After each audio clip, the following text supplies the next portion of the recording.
When installing artificial grass, we're often trying to bring together two different or like piles or abutting paving slabs like our para slabs in Beige Cream on our project.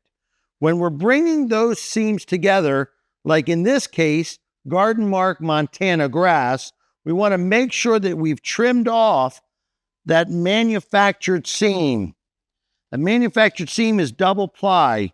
When we bring them together, it will be evident. So we want to trim that off. The next thing we want to do is make sure that we're cutting on the bottom of the grass. So we're going to fold this over, and we want to respect what's called the stitch distance, the distance between the weave of the grass. So that's 5 millimeters. We don't want to cut against the stitch here and against the stitch there. When we bring them together, that seam will be evident. We don't want that. Next thing we'll do is apply our bond mark adhesive. We'll apply it in an S shape across this area. Try to keep it out of the sun. And then we're going to spread it nice and thin. As we're bringing the grass in, you'll notice I put a little 1/8 inch mark there. I really don't need that, by making sure that that red line is visible. So if the red line is visible, I'm going to have that 1/8 inch when I bring the next seam in. The reason that's important is it will tolerate any frost and freeze-thaw movement. So I got it all lined up on that red mark. I'm going to bring this piece of Montana grass in. I can see that red mark. And now I'm going to take my time and I'm really going to work that seam into the adhesive, maintaining my gap. Okay, and I can brush that out. My last step will be in a traditional installation using an 8-inch spike, or in hybrid permeable applications, a 12-inch spike. And I'm going to use a zigzag pattern every 6 inches.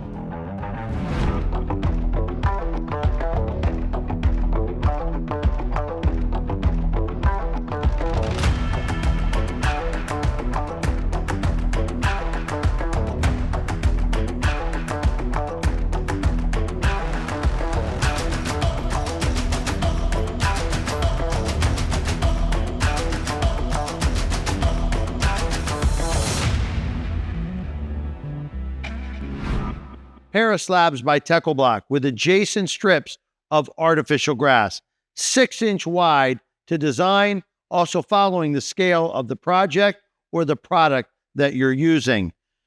We're using a hybrid installation, number 8 stone bedding layer, 57 stone base.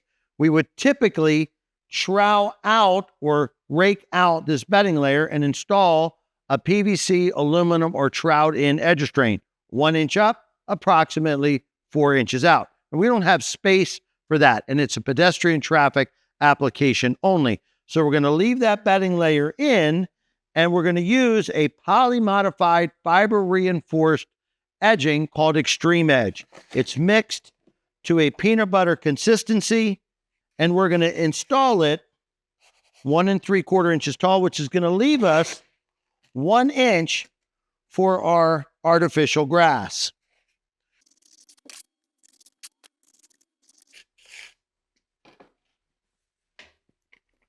We need 1 inch between that material and the top of the units. We're good there.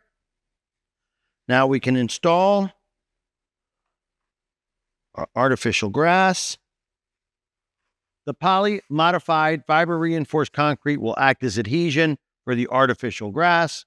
We'll use a 12-inch non-galvanized spike every 6 inches in a zigzag pattern. That will also help with drainage. We'll end up with no trip hazard.